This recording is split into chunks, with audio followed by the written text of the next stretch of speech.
Nah, Kang Iqbal, saya sapa dulu pemirsa saya ya.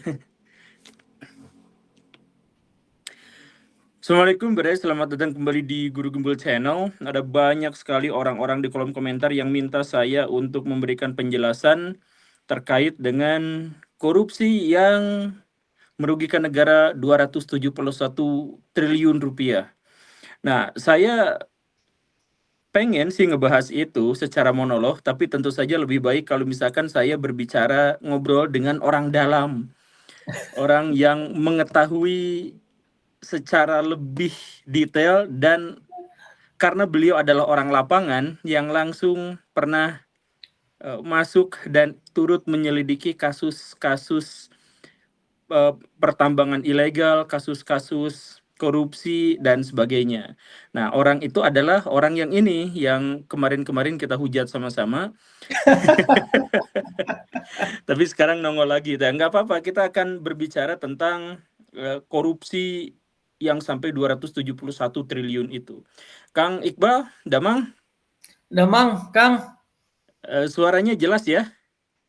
jelas terdengar di saya. Semoga suara saya juga terdengar jelas. Halo Iya. teman-teman, halo Baraya semuanya. Nah, Kang, gimana ceritanya ada kasus korupsi di pertambangan Indonesia yang merugikan 271 triliun rupiah itu? Itu uang segitu tuh maksudnya apa sih?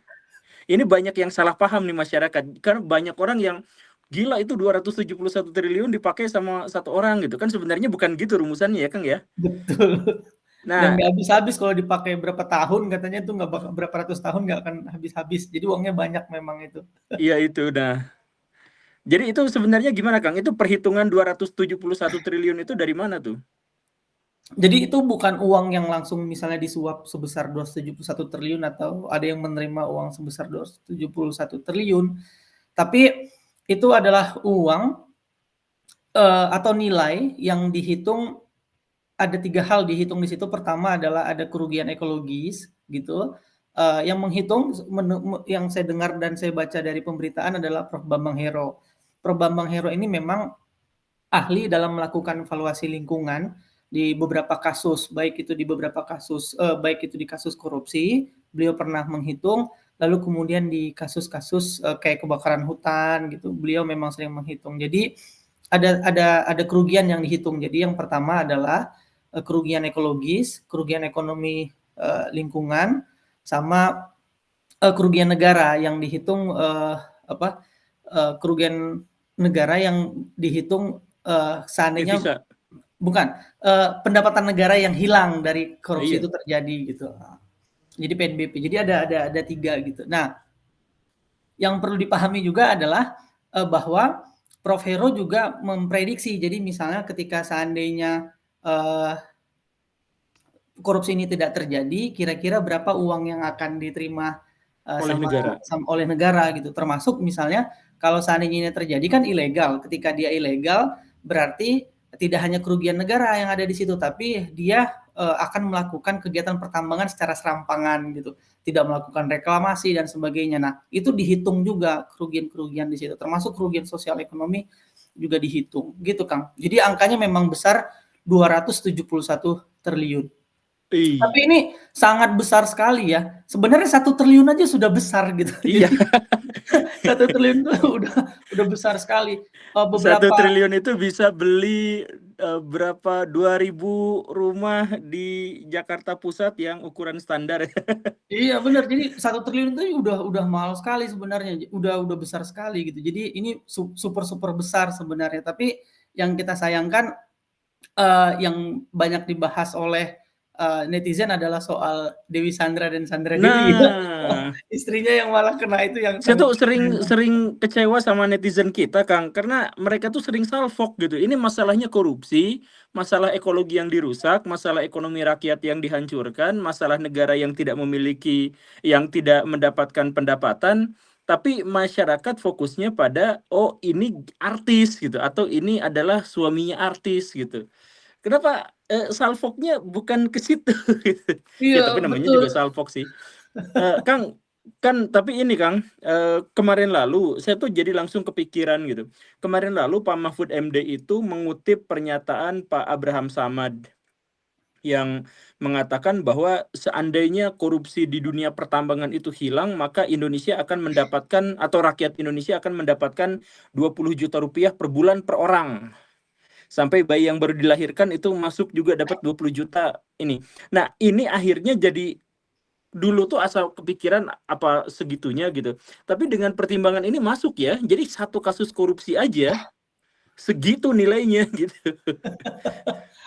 Betul. Tapi Betul, jadi satu kasus ini aja segini besar nilainya dan kasus ini, mungkin teman-teman dan Kang Gembul ya, ini adalah kasus yang sering terjadi sebenarnya, atau nah, umum, atau awam, atau bisa dibilang di dalam kasus-kasus pertambangan, pola-pola korupsi seperti ini atau pola-pola ilegal yang kemudian dibuat menjadi legal ini, itu banyak terjadi sebenarnya gitu. Jadi iya, bukan 1, 2 kali gitu. Bahkan banyak Gakum terjadi KL itu berapa kali, Kang? Bahkan Gakum KLHK itu beberapa kali juga menyita alat-alat berat di wilayah pertambangan di Kalimantan Timur gitu, tapi itu untuk tambang batu bara. Dan tambang-tambang ilegal di Bangka Belitung itu kasat mata gitu. Jadi Kasat mata situasi gimana, Kang, maksudnya? itu bisa Jadi dilihat ilegal bukan tapi ketahuan sembunyi-sembunyi. gitu? Ya bisa kita bisa tahu misalnya atau orang-orang bisa tahu ini ilegal atau tidak ilegal gitu dengan sangat mudah sekali gitu. Karena apa? Karena alat berat kan nggak bisa disembunyiin di belakang tangan. Kapal-kapal besar itu nggak bisa disembunyikan. Jadi sebenarnya dengan kasat mata atau dengan mudah penegak hukum bisa melihat. Jangankan penegak hukum, Kang Gembul atau bahkan saya sendiri ya punya pengalaman ngikutin kapal-kapal ini gitu ya, baik kapal batubara atau kapal timah. Ada juga yang kita sebut sebagai Spanyol, Kang. Apa tuh? Separuh nyolong. Enggak, Ini jadi tapi kalau misalkan keterangan Akang Kaya barusan itu, berarti korupsi di sini itu adalah korupsi yang berbentuk jaringan berskala besar, masif. Kan ya Akang bilang tadi kalau misalkan satu kasus korupsi di dunia pertambangan aja, berarti pasti melibatkan alat-alat berat yang mudah dideteksi, pasti melibatkan pembabatan hutan yang bisa kasat mata dilihat, pasti melibatkan kepala desa yang mengetahui itu, camat yang mengetahui itu, para polisi dan penegak hukum yang mengetahui itu. betul. Tapi Mau semuanya sudah kong kali kong gitu ya. contoh misalnya ya, ada alat berat. Alat beratnya itu bukan yang berat, eskavator besar gitu di dalam kawasan hutan. Masa nggak bisa kelihatan sih? Gitu aja mikirnya kan. Iya, Mereka menggali, mengambil timah, mengambil batu bara gitu. Nggak mungkin nggak kelihatan gitu. iya, nah, iya Bahkan berarti yang nyolong itu tuh kan berarti ketahuan sama kepala desa, ketahuan sama polisi betul. setempat, ketahuan sama petugas keamanan dan lain-lain gitu kan. Bahkan pemilik konsesinya tahu. Nah, tapi kasus korupsinya baru ketahuan sekarang, artinya yang kemarin-kemarin tuh kelihatan dengan jelas tapi tidak diusut. Bisa jadi begitu, tidak diusut atau bisa jadi memang kurang bukti gitu ya. Tapi kita yakin sebenarnya ini kan sudah terjadi sejak 2000 kalau di pemberitaan 2018-an gitu ya. Pola ini sering terjadi gitu. Bahkan ini kan bekerjanya dengan perusahaan pemilik konsesi juga kan, dalam hal ini PT Timah gitu. Jadi perusahaan BUMN kan. Tersangka utamanya atau tersangka pertamanya kan ini adalah direktur utama PT Timah gitu. Lalu menyebar gitu. Dan penetapan tersangka ini kan juga bukan baru-baru ini. Pada semua meleng gitu ya, semua memperhatikan ketika tahu bahwa yang tertangkap adalah suaminya Sandra Dewi gitu ya. Lalu kemudian angkanya Iya. sangat besar sekali gitu. Iya, iya, maksud saya adalah berarti korupsi ini itu melibatkan orang-orang yang melihatnya. Orang-orang yang berwenang di situ dan melihatnya. Berarti gitu kan ya? Betul, Karena betul. gak mungkin eskavator segitu gede, banyak pula, tambang lalu lalang, ada batu bara, ada nikel, ada timah bolak-balik dari daratan ke lautan dibawa Betul. pakai tongkang dan sebagainya, itu kan pasti eksplisit gitu ya. Betul. Terlihat jelas gitu ya. Iya, Betul, apalagi berarti ini udah kerja bareng-bareng gitu. Jadi ada korupsi dalam skala yang sangat besar. Pertanyaan saya, Kang, pertama, kenapa baru ketahuannya sekarang? Kemudian kedua, kenapa tersangkanya nggak semua orang itu aja? Kan sebenarnya udah terbukti bahwa mereka berwenang di situ, tetapi kemudian mereka membiarkan itu, berarti bisa jadi, saya mohon maaf ya, ini bukan tudingan, ini mah klarifikasi aja atau konfirmasi aja. Bisa jadi orang-orang yang ada di sana semuanya itu terlibat. Misalkan dapat uang suapnya, dapat apanya gitu nggak sih, Kang? Betul, makanya kita berharap Kejaksaan Agung berani mengembangkan kasus ini tidak hanya fokus kepada orang-orang yang memiliki publikasi besar kayak kayak kasus suaminya Sandra Dewi gitu, tapi juga harus berani gitu mengembangkannya. Misalnya apakah ada kepala daerah yang terlibat, apakah ada kepala desa yang terlibat, apakah ada penegak hukum yang melindungi, apakah ada penegak hukum yang kemudian terlibat juga dalam kasus ini gitu. Nah, Kejaksaan Agung harus berani membongkar itu gitu. Jadi jangan hanya mengambil mengambil publikasi besar, angkanya besar 271 triliun, Iya. ada dia adalah suami seorang artis gitu. Nah, itu memang mungkin menjadi perhatian publik, tapi Kejaksaan Agung diuji sebenarnya di sini. Diuji apakah mereka memang mau dan bisa mengembangkan kasus ini sampai ke akar-akarnya sehingga akan menjadi efek jera dan tidak terjadi lagi gitu. Karena Ini maaf Kang dipotong. Ini merembet sih. Maksud Akang adalah kalau seandainya Kejaksaan Agung tidak berani melakukan tindakan dan pengembangan ini, apakah ada indikasi bahwa Kejaksaan Agung pun termasuk bagian dari mafia itu gitu? maka kita harus memantau Kejaksaan Agung gitu ya dalam konteks Nah, ini udahlah kita dukung Kejaksaan Agung gitu ya walaupun sering sekali tuntutannya kecil-kecil gitu ya dan iya, beberapa kali wahai saya juga Jaksa kritik. Agung, kalau misalkan Anda tidak membongkar ini, tidak mengembangkan kasus ini, berarti Anda terindikasi sebagai bagian dari mafia ini gitu ya? Kita liatin Konklusinya tuh gitu ya? kejaksaannya gitu ya harus bisa dibongkar besar-besar juga gitu. Iya, dan ini masyarakat harus Sebesar-besarnya harus dan ikut mengawasi ya. seterang-terangnya. Ya, sebesar-besarnya, seterang-terangnya dan nggak cuma satu perusahaan. Karena gini Kang, PN Timah ini kan punya banyak ya, mereka punya banyak punya banyak, eee, kontraktor-kontraktor, ada banyak iup di situ. Jadi, tadi saya coba menghitung gitu ya, saya tadi coba menghitung ada sekitar 600 ribuan loh konsesi timah di Hah? Bangka Belitung, 600 ribuan hektar. Jadi itu angka Oh. yang besar gitu. Jadi dan bukan cuma satu atau 2 perusahaan gitu, atau 7 perusahaan yang terlibat di sini gitu. Jadi harus semuanya memang harus dievaluasi izin-izin ini Kang, dan nggak cuma izin, timah juga gitu. Kita tahu orang yang sudah ditetapkan sebagai tersangka ini nggak cuma punya timah dia, tapi dia juga punya nikel gitu ya, dia punya saham di perusahaan nikel dan sebagainya. Jadi itu harusnya juga dievaluasi, apakah praktek korupsi yang dia lakukan, dalam kasus ini itu juga dia lakukan di perusahaan di usaha-usaha dia yang lain gitu. Jadi, kita sangat berharap Kejaksaan Agung memiliki kapasitas gitu ya, jaksa-jaksa ini jangan hanya menuntut orang yang kena undang-undang ITE gitu, tapi kita berharap yang seperti inilah yang diharapkan masyarakat untuk dilihat, apakah memang mau membongkar. Terlepas dari angka 271 itu di kalangan akademik atau kalangan hukum juga memang akan menjadi perdebatan, tapi paling tidak ada usaha yang harus dilakukan seterang-terangnya oleh kejaksaan. Gitu kan. Ini Kang, kan perusahaannya udah ketemu ya? Sedangkan pemilik atau pimpinan tertinggi dari perusahaannya itu kena tangkap juga nggak?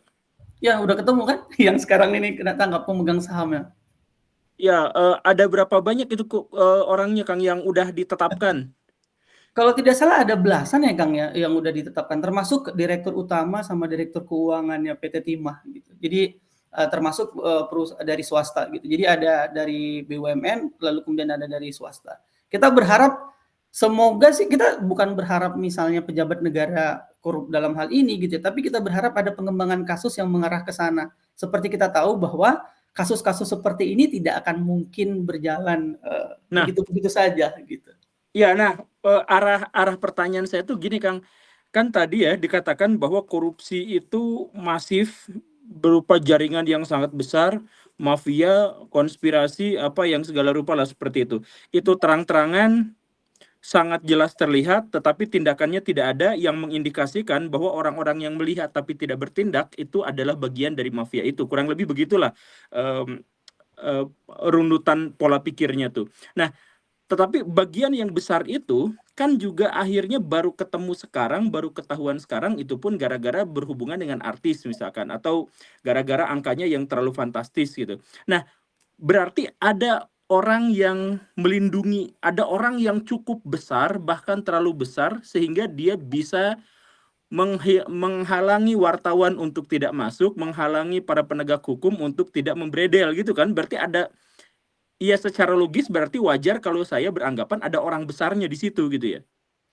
Itu logis sekali Kang, karena tidak mungkin ada aktivitas korupsi yang seterang-terangan ini, apalagi ini ilegal menjadi legal itu tanpa adanya campur tangan dari orang yang lebih berkuasa, lebih besar gitu. Jadi kalau orang bilang bahwa, "Oh, ini orang kaya sekali," gitu ya, Iya. suaminya, tersangkanya gitu.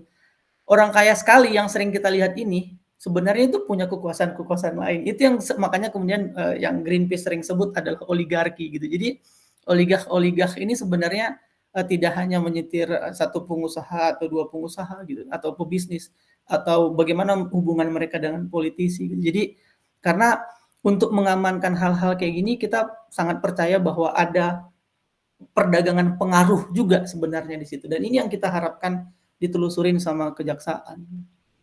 Menurut Akang nih, orang besarnya itu sekarang udah diintai, udah diperkenalkan sebagai tersangka atau calon tersangka atau tidak? Nah, dari bacaan saya sampai saat ini belum ada yang menyenggol ke arah sana gitu. Tapi Yang belasan itu yang masih ini kan, yang ya itu kan mediocre gitu ya? direktur utama, direksi gitu. Nah, yang kemudian punya kekuasaan tanda kutip ya, yang dia punya pengaruh politik, punya pengaruh bisnis itu belum kita lihat di dalam kasus ini sebenarnya. Atau bahkan belum ada nama. Tapi ada nama, tapi sebenarnya saya yakin Kejaksaan Agung juga paham ini gitu ya, bahwa kalau kita mau menelusuri penerima manfaat dari satu perusahaan, siapa stakeholder-nya, siapa shareholder-nya, siapa pemilik perusahaannya gitu, pasti akan bisa secara terang benderang mengarah ke sana. Tapi memang saya yakin juga Kejaksaan Agung juga akan berpikir apakah memang ada bukti langsung yang terkait ke sana. Jadi apakah ala adilan perdanaan sebagainya. Karena bahkan kasus korupsi yang sudah jadi tersangka saja atau terdakwa saja itu ada yang lepas Kang di Indonesia. Oh gitu ya? Oh iya, ada yang sudah Oh iya, bebas. iya, Jadi iya. KPK pernah kalah dalam salah satu direktur BUMN dan direktur BUMN-nya terbebas dari sangkaan korupsi. Padahal nilai korupsinya 50 triliun, Kang. 50 triliun bukan nilai korupsinya, nilai proyeknya itu 50 Kerugian negaranya. triliun. Iya, 50 triliun nilai proyeknya.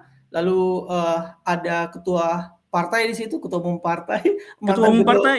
Oh iya, Spill, ada Kang. anggota DPR di situ. Saya sebut aja lah ya, karena saya riset ini ya, ada risetnya. Ada Itu ya? kasusnya PLTU Mulut Tambang Riau 1. Ini juga tambang, kasus pembangunan PLTU Mulut Tambang Riau 1. Itu kan kasus yang sudah ingkrah, anggota DPR RI dari Golkar, ini Maulana Saragi, saya sebut namanya ya. Idrus Marham, Menteri Sosial, ada kasusnya, teman-teman bisa lihat gitu ya. Lalu kemudian ada pengusahanya, lalu kemudian di situ ada direktur utama PLN-nya dan direktur utama PLN bebas di situ. Gitu. Itu Akang ngomong gitu tuh emang beritanya dipublish gitu sehingga orang lain bebas untuk mengetahuinya atau itu hanya publish dan sudah ingkrah, sudah ada putusan pengadilannya. Oh, sudah ada keputusan pengadilannya, termasuk Dan saya pembebasan melakukan riset untuk itu. Oh gitu ya. Ya Ya. jangan-jangan kita kena undang-undang UTE lagi. Mudah-mudahan enggak ya. Udah terlihat jelas. Maksud saya untuk mengungkapkan ini bahwa KPK juga pernah kalah gitu. Jadi kalau kita lihat makanya sangat penting sekali sebenarnya untuk memiliki bukti-bukti yang terkait secara langsung dan mungkin itu juga yang menjadi pertimbangan Kejaksaan Agung sampai saat ini belum mengumumkan gitu ya apakah ada nama besarnya. Tapi saya sangat berharap sekali ada nama besar yang bisa diungkap sama Amin. Tapi ini kejaksaan. Kang, saya tuh sebenarnya tadi tuh kan gini ya. Saya bertanya ke Akang, dari belasan orang yang sudah jadi tersangka itu, ada nggak orang-orang besarnya? Terus Akang mengatakan bahwa belum ada. Berarti Akang tahu siapa orang besar yang dimaksud itu. Gitu. Nggak sebut nama nggak apa-apa. Kalau misalkan memang khawatir karena buktinya belum ada.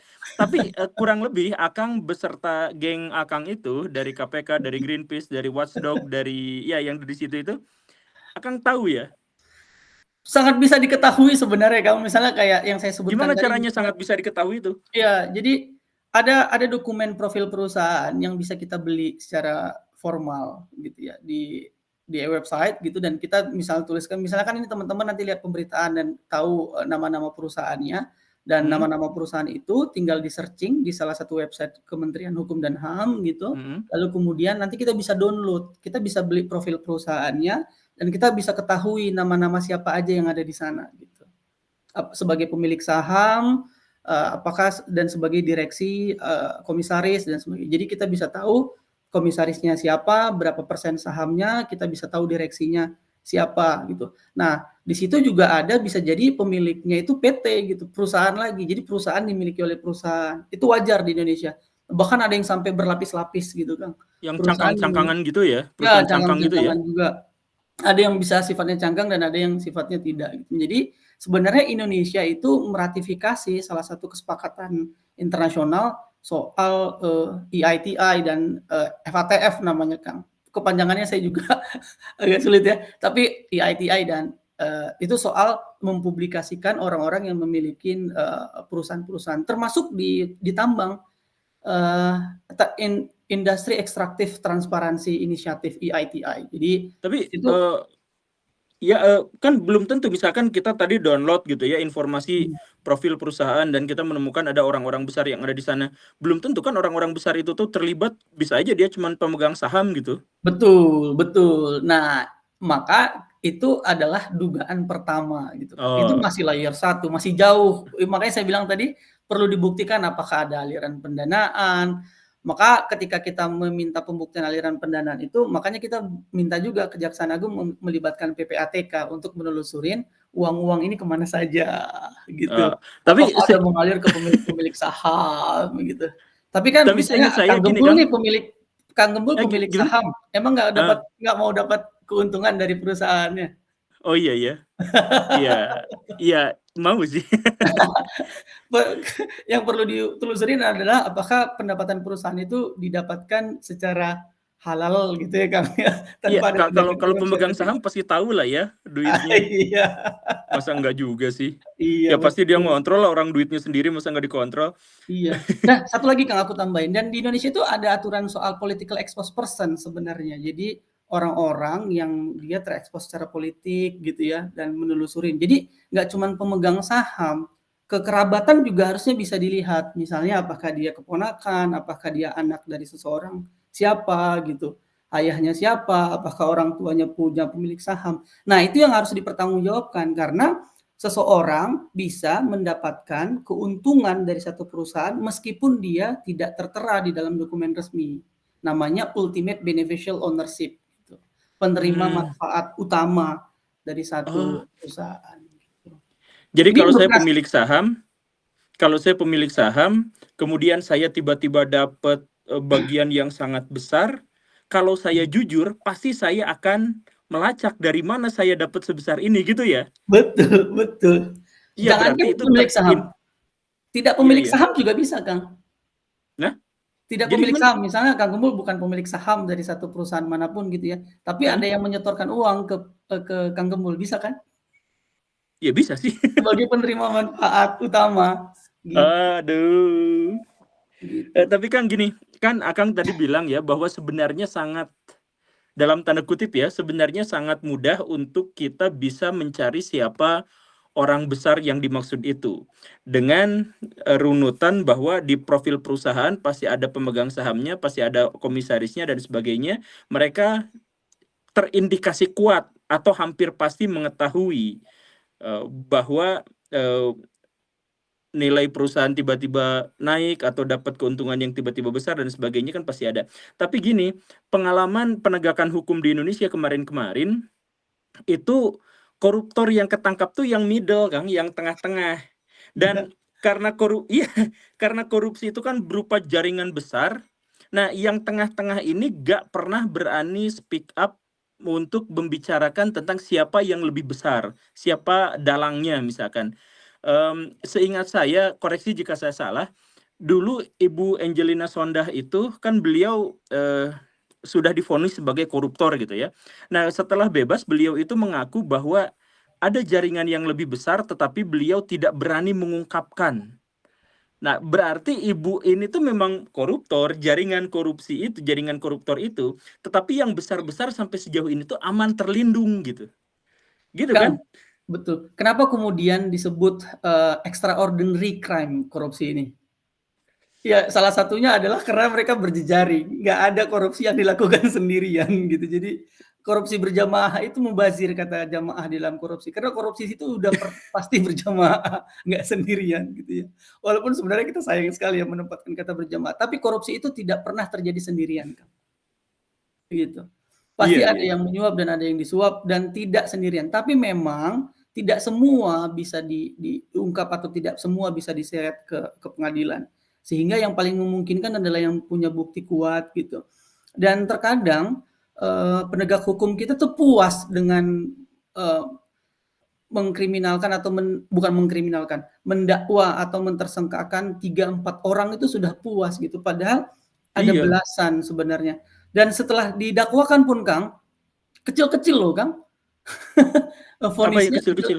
kecil-kecil vonisnya gitu. Di bawah 3 tahun, di bawah 4 tahun gitu. Jadi bayangkan misalnya dia punya kekayaan lebih dari 2-3 triliun aja, nggak sampai 271 triliun divonis 2-3 tahun gitu ya. Dan kita tahu ketika mereka Oh divonis iya. juga di penjara mereka ya begitulah ya. Iya, Uh, jadi hidupnya kalau nikmat juga. kalau kalau saya mikir pasti banyak orang yang ikhlas untuk dipenjara 2 tahun asal dapat 2 triliun gitulah ya.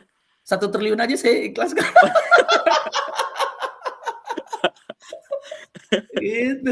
Iya, iya emang. Iya, kalau dihitung-hitung gitu ya, gaji saya sebagai YouTuber, sebagai pembicara gitu, kayaknya juga nggak dapat kalau misalkan saya tabung selama 2 tahun gitu, nggak dapat sampai jadi Jangankan memang 1 triliun Kang, 1 triliun itu 1.000 miliar kan Kang ya. iya 1.000 miliar Jadi ya 1 ampun. miliarnya juga belum Kang. Mohon maaf. Jadi buka-bukaan pendapatan. Tapi apalagi nih, apa ya, desas-desus yang akhirnya sudah terbukti bahwa koruptor itu kalau masuk penjara dia nyaman sekali. Dia ruangannya enak, dia bikin fasilitas di dalam penjara, dia diberikan hak-hak istimewa, bahkan sipir menjadi pembantunya. Begitu kan ya? Betul, betul. Dan yang paling mendapatkan keistimewaan, bahkan kita pernah dengar kan ada koruptor yang kemudian berpelesir ke Bali, Iya. pulang kampung gitu. Nah, Kang, berarti kita bisa nambahin nggak jaringan mafia koruptornya itu sebagai berikut. Jadi termasuk orang-orang yang bikin hukum buat koruptor di Indonesia itu kecil, itu jangan-jangan mereka adalah bagian dari jaringan itu gitu. Iya, itu yang makanya itu yang harusnya kita. Jadi saya berharap ke para netizen atau kita semua itu yang kita pantau gitu kan. Kita pantau Bukan Sandra persidangan. Dewi Sandranya. Iya betul, bukan kita war gitu ya di kolom komentar gitu. Dia itu salah lagi gitu ya mengaitkan dengan agama, hijab dan sebagainya. Aduh sakit banget sebenarnya kita melihat itu gitu. Iya, Tapi kita ke lihat Mekah pakai hakim. uang korupsi gitu kan. Iya, kita lihat harusnya hakimnya kita lihat kinerja jaksanya, kita lihat berkas tuntutannya gitu. Jadi dan saya belum dapat berkas tuntutan ini Kang. Jadi sebenarnya menarik sekali kalau seandainya kita lihat berkas tuntutannya gitu. Kalau Berkas kalau tuntutannya belum ada. saya belum lihat, maksudnya saya belum dapat berkas Oh, tuntutannya. Jadi dan biasanya tuntutan memang nggak langsung Kang. Jadi udah tersangka, lalu kemudian nanti diserahkan ke pengadilan. Nah di situ disampaikan tuntutan, habis itu masuk ke dakwaan. Gitu. Jadi, nah di sini harusnya kita bisa melihat dokumen tuntutan. Jadi netizen harusnya lihat mana nih dokumen tuntutannya, siapa jaksanya. Kalau perlu kekayaan jaksanya kita belejetin, Kang. Hakimnya siapa, siapa anak hakimnya, serius. Kuasa hukumnya siapa, siapa aja saksi-saksinya gitu. Apakah iya. ada akademisi yang menjadi saksi membela koruptor? Itu juga harus kita berikan sanksi moral sebenarnya, sanksi sosial gitu. Terlepas bahwa ada yang menyebut bahwa, oh kan namanya tersangka korupsi belum tentu bersalah gitu ya, kan banyak yang bilang begitu ya sebelum didakwa gitu. Iya, iya betul. Tapi masa kita nggak boleh sih berasumsi bahwa orang-orang yang sudah jadi tersangka ini merugikan kita gitu. Ya Hitung-hitungan iyalah, Bang Hero apalagi aja udah merugiinnya segitu jelas, gede. 271 triliun. Nah, saya mau masuk ke situ nih Kang, mumpung kita ngomong itu nih. Ada atau tidak adanya korupsi kerugian lingkungan yang dihitung oleh Prof. Bambang Hero itu sudah terjadi. Iya, iya. Jadi ini kan dihitung sebagai kerugian negara ketika ketika terjadi korupsi. Tapi apakah itu sebenarnya sudah terjadi? Buktinya apa? Lubang-lubang tambang itu banyak sekali di Bangka Belitung. Bahkan nggak cuma di daratan, di lautan, Kang. Waduh. Itu disedot pakai kapal, namanya kapal hisap. Nah, itu sudah sampai ke lautan. Bahkan itu membahayakan para pekerja-pekerja tambang ilegal maupun legal di timah ya, karena mereka harus menyelam dalam waktu yang lama gitu. Dan itu kan tinggi mineral dan itu kan wilayahnya sudah tercemar. Jadi kalau kemudian ke depan gitu ya, sebenarnya kerugian ini termasuk potensi pariwisata yang hilang, potensi kerusakan pencemaran lingkungan, dan ini dihitung. Jadi ada atau tidak adanya korupsi ini, kerugian yang 271 triliun ini udah kita rasakan sebenarnya. Paling utama yang merasakannya adalah masyarakat di wilayah Bangka Belitung. Tapi lagi-lagi ya, kita nggak pernah resah kan sama lubang-lubang tambang ini. Kita nggak pernah resah sama lubang tambang yang nggak ditutup. Padahal di Kalimantan Timur tuh udah ada kejadian anak-anak yang meninggal di lubang tambang karena tambangnya nggak ditutup. Dan bahkan ada kaitannya nih dengan salah satu orang yang dijadikan tersangka sebenarnya gitu. Jadi pola-pola Tersangka yang sekarang, iya betul. ya tersangka yang sekarang kasus 271 triliun itu juga ternyata punya bisnis ilegal lain di Kalimantan Timur, Oh bukan sama-sama ilegal, pertambangan. legal bahkan. Hah?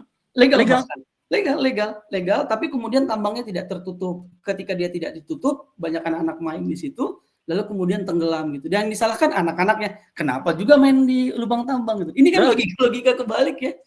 Gitu. iya, tapi kalau emang SOP-nya harus ditutup lagi, Kang? Harus. Undang-undangnya menyebut bahwa mereka harus melakukan reklamasi tambang. Bahkan mereka harus menyetorkan namanya jaminan reklamasi tambang, Kang. Jadi ada uang yang harus mereka setor gitu.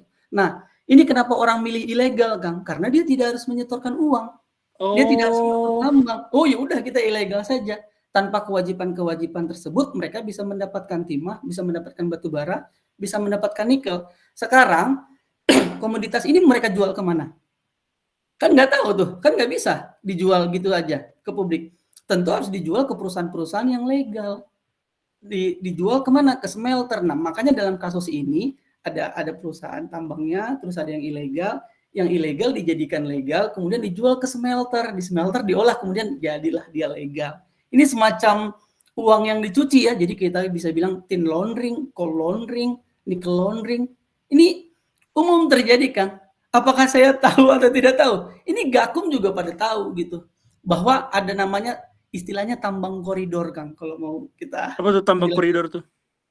Jadi misalnya ini ada IUP, ada konsesi, terus bertumpang tindih sama konsesi lain di sebelahnya. Jadi ada beberapa ratus hektar yang kemudian di celah-celahnya gitu. Itu ilegal, Kang. Nah, itu ditambang dari situ. Jadi tambang ilegal kadang disebut orang ditambang koridor. Kalau teman-teman mau ya, baraya-baraya semua atau Kang Gembul pengen investigasi, duduk aja di warung kopi di wilayah-wilayah konsesi tambang, Kak. Itu bisa dengan jelas kita bisa tahu mana tambang koridor, mana tambang tidak. Tapi saya mau bilang ini bahwa sebentar, Kang, saya pengen minta penjelasan lebih lanjut yang barusan. Kalau yang ilegal, mereka ilegal gara-gara nggak mau bayar kompensasi atas kerusakan lingkungan, nggak mau ngebur kembali lubang yang sudah ditutup dan sebagainya, yang menyebabkan kematian banyak orang, banyak anak tadi itu. Oke, mereka melakukan hal yang ilegal demi menghindari bayar kompensasi, bayar pajak dan sebagainya. betul. Tapi produknya jadi legal gitu. Betul. Itu yang terjadi di kasus ini. Jadi apa bedanya legal dengan ilegal kalau begitu? Kalau sama-sama bisa dimasukin ke smelter yang legal dan bisa dijual secara diekspor, digunakan di dalam negeri produknya dan sebagainya, itu Betul. berarti ya bedanya apa gitu? Itulah ketika yang halal dan yang haram tercampur, Kang. Saya ketawa ini karena miris ya, Kang, ya, bukan karena mentertawakan sesuatu, tapi ini sangat awam dan sangat jamak sekali. Makanya saya tidak terkejut sebenarnya dengan pola kasus korupsi ini gitu. Karena ini adalah pola kasus korupsi yang sudah sangat sering sekali diketahui oleh penegak hukum, bahkan para peneliti-peneliti di bidang pertambangan. Saya bahkan pernah melihat sendiri gitu ya, Kang, ngikutin kapal yang tadi Spanyol tadi, Spanyol nyolong, batu baranya ditumpah ke kapal lain. Dari tongkang ditumpah ke kapal lain, dari kapal lain masuk lagi ke perusahaan, balik lagi ke kapal tongkang. Jadi ada model-model yang kayak gini. Bahkan kasus-kasus seperti ini banyak kita temukan di wilayah-wilayah pertambangan. Jadi nikel-nikel yang kemudian dibongkar dan tidak tahu. Bahkan kita bisa sendiri melalui citra satelit ya Kang. Ini saya kalau bisa Iya, share saya pernah lihat Kang itu Kang. Jadi kita bisa lihat lubang tambang di luar konsesi gitu. Bahkan tambang di dalam konsesi itu bisa ilegal Kang, karena misalnya di dalam kawasan hutan. Ini kan kasus ini ada di dalam kawasan hutan. Kalau dia di dalam kawasan hutan, dia membutuhkan izin pinjam pakai kawasan hutan sebenarnya. Jadi dia harus bayar PNBP lagi, kewajibannya juga lebih lagi besar gitu. Jadi ketika dia punya konsesi gitu ya, oh ini kan konsesi saya. Nah, dia tidak bisa langsung menambang kalau dia di dalam kawasan hutan. Tapi, nah ini kan kemudian ketika dia tidak ada kawasan hutannya, tidak ada izin pinjam pakai kawasan hutannya, kan kemudian itu sebenarnya ilegal gitu. Nah, kasus korupsi sebelum ini sebenarnya sudah menjerat salah satu dirjen di Kementerian ESDM kalau saya tidak salah itu soal kasus nikel, dan ini juga diberitakan sama Tempo bahwa ada tambang-tambang ilegal soal RKAB kalau tidak salah di nikel yang kemudian sama kasusnya seperti ini, ilegal lalu kemudian dicuci menjadi legal gitu kan. Makanya saya tidak terkejut karena model-model sebenarnya seperti ini itu sudah sering sekali terjadi kasus-kasus korupsi begini. Koruptor beragama nggak sih? Saya bingung itu. Mereka tuh kan, ya kan mereka tuh tajir, kaya, mereka tuh udah sangat berkecukupan, tapi mereka rela merusak lingkungan, menghancurkan masa depan sebuah bangsa, bahkan secara langsung tambang-tambang mereka telah membunuh anak-anak yang bermain di sana, dan lain sebagainya. Padahal mereka tuh gak butuh-butuh amat buat korupsi gitu. Mereka tuh udah tajir melintir, mereka tuh jadi orang besar, jadi orang kaya, ngapain juga kayak gitu gitu. Bisa Itu keluar negeri, bisa menikah di Disneyland gitu ya Kang. Itu juga udah sesuatu yang tidak terbayangkan sama kita ya, kemewahan itu gitu. ya, tapi ya itulah saya benar-benar kesal sama makhluk-makhluk itu sih. Tapi saya nggak bisa apa-apa. Tapi setidaknya saya minta kepada Baraya semua di sini untuk memperhatikan dan ikut menjadi orang yang mengontrol secara sosial lah minimal gitu ya. Secara minimal tuh ngerecokin medsos mereka gitu atau apalah. Saya juga bingung apa yang harus dilakukan gitu. Tapi setidaknya terakhir lah ini Kang. Ini prestasi pemerintah atau justru boroknya pemerintah nih dengan munculnya kasus atau terungkapnya kasus ini tuh? Memuji, kita puji gitu ya Kang, bahwa berhasil gitu menangkap kasus ini dan kemudian menggunakan perhitungan kerugian lingkungan yang jarang sekali dihitungkan dalam kasus-kasus korupsi dan jarang sekali berhasil gitu Kang. Ada kasus yang pernah terjadi menggunakan kasus kerugian lingkungan, kasusnya Nur Alam itu ditolak sama hakim. Wah, Kang sebut Bahwa nama tuh Nur Alam. iya, kan udah ingkrah. Gubernur Sulawesi Tenggara itu pernah dituntut sama KPK sekitar 4 triliunan dan yang kemudian di dalam vonisnya itu kalau tidak salah 1, sekian sampai 2 triliun gitu. Tapi yang Dapatnya. kerugian ya dapatnya yang kerugian lingkungannya tidak bisa dihitung sebagai kerugian negara gitu. Jadi saya takut juga masyarakat kecelek ya Kang. Kecelek itu apa ya bahasa Sundanya atau bahasa sini? Apa kecil itu? Tertipu di belakang gitu Kang. Ini udah heboh 271 triliun gitu. Ketika divonis paling nanti cuma 1 triliun, cuma 2 triliun gitu. Atau kemudian tiba-tiba jadi kayak seperti kita bukan tertipu ya, tapi kecil itu kayak kita sudah berharap tapi ternyata enggak begitu hasilnya gitu. Oh. Dan saya bisa menjamin Kang, ini kita bisa putar lagi ya video ini. Hakim tidak akan memutus 271 triliun. Garis bawah ini. Netizen Garis. semuanya, Baraya, ya. Kita punya kerugian total 271 triliun, tetapi dugaan Akang adalah nanti hakim tidak akan memutus itu kerugiannya adalah 271 triliun. Betul, 80% saya bisa pegang ini gitu kan. Dan saya 90% mengira bahwa vonisnya tidak lebih dari 4 tahun. Betul, jadi kita sangat berharap ini dipantau gitu kan. Bahkan dan ini Kang, kasus ini baru 1, 2 kan, dan ini kasus satu perusahaan yang saya bilang tadi bahwa ada puluhan tambang konsesi timah, ada ribuan konsesi atau perusahaan pertambangan batu bara di Indonesia Kang. ada ratusan perusahaan nikel di Indonesia dan itu semuanya harus dipantau. Jadi ini baru satu yang ditemukan kasus korupsi dari ribuan konsesi atau perusahaan-perusahaan yang memiliki pertambangan di Indonesia. Jadi bukan 1.000 2.000 Kang, serius. Jadi perusahaan tambang di Indonesia itu lebih dari 5.000 atau bahkan waktu itu sempat perusahaan tambang di Indonesia itu kita konsesi sampai 12-an ribu dulu. Tapi kemudian dievaluasi sekarang tinggal beberapa ribu. Oke, anggaplah bahwa perusahaan tambang yang ada di Indonesia itu adalah 5.000-an, anggap. Dan satu kasusnya melibatkan kerugian negara sampai 271 triliun rupiah, maka bisa kita kalkulasikan kurang lebihnya berapa kerugian negara dari tambang. Dan itulah yang kemudian menjadi rujukan dari Pak Mahfud MD, dari Pak Abraham Samad, seandainya korupsi di pertambangan itu tidak terjadi, maka kita sekarang tajir melintir karena setiap orang di Indonesia dapat 20 juta rupiah pendapatan per kapitanya ya, gara-gara keuntungan yang sangat luar biasa dari situ. Makanya saya mau sambung Abraham Samad. Dulu KPK di zaman Pak Abraham Samad, lalu kemudian seterusnya sebelum yang tersangka ini ya, Ketua KPK itu dulu ada di KPK namanya GNPSD ya, Gerakan Nasional Penyelamatan Sumber Daya Alam. Jadi KPK lah yang mengevaluasi sebenarnya atau mendesak evaluasi izin-izin pertambangan di Indonesia. Maka dulu ada mendesak ke SDM sehingga ada yang namanya CNC, clear and clean di pertambangan gitu. Dan ketika dia tidak CNC, inilah yang kemudian dicabut.